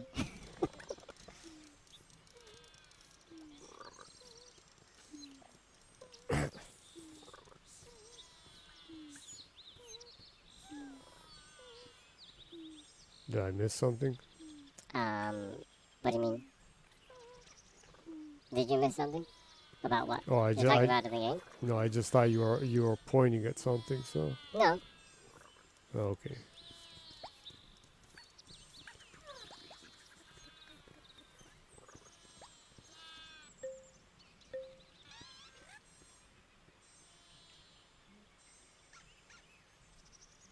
Oh, I was in this. What the? It's 2:10. Oh, really? What? Oh, I guess. That's weird. I thought it only been about an hour. Well, I guess time flies when you're enjoying a conversation. Yeah, I guess yeah. We were talking a lot about different stuff. Huh? Yeah. And it was nice to hear from Salia. Yeah. As usual, we enjoyed your company. Yeah. The conversation was fun. We have been streaming for 2 hours now. Yeah. Might be about time to close the stream. Did you know the coconut? Salia said, oh damn, yeah, time went fast. Yeah. Unfortunately, time does that to you when you're having fun. And you're in the company of people you enjoy, right? Yeah. You actually wish that it would do the opposite, but time is cruel, I guess. Time is a bitch. So yeah, it's almost 2:20 in Japan in the morning in Japan right now. So it might be about time to close the stream. Yeah. Went pretty well, and I definitely enjoyed the stream.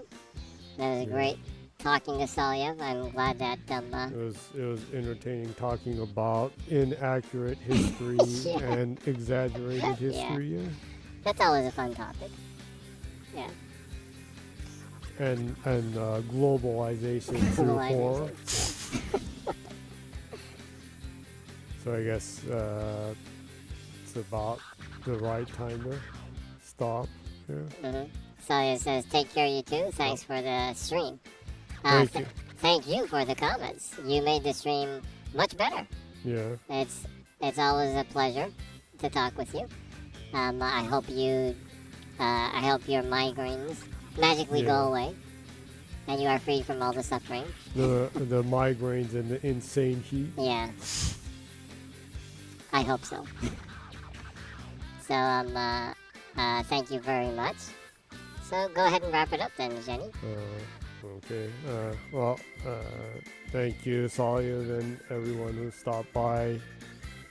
Hope things were entertaining. I enjoyed. And I'll be back next week and in space this time. Yeah. Without quacking and squeaking piñatas. Yeah, you don't hear that. Yeah. Maybe there will be aliens in Starfield that are like. I kind of doubt that. Probably not. But it'll be a vast change in scenery, so I hope everyone is safe and global warming takes a break for a few weeks. That would be appreciated. Until autumn, right? Yeah. Go on a summer vacation. Yeah. But hope to see everyone next week and soon. And until then, remember, good night and keep smiling. Awesome. So, thank you everyone that dropped by. Soliev and Nibori-san. Hope everyone has a great weekend and a great week. Stay safe. Stay hydrated. and hope to see you next week. We stream every week on Saturday 0 o'clock Japan time. And the archives are put up on YouTube. If you go and click the search bar and put in ZGENNYY, the Jenny is right there at the top. A like, a subscribe, or notification being clicked would be greatly appreciated. Hope you drop by and hope you have a great week. Yeah. See you. And until then, bye-bye.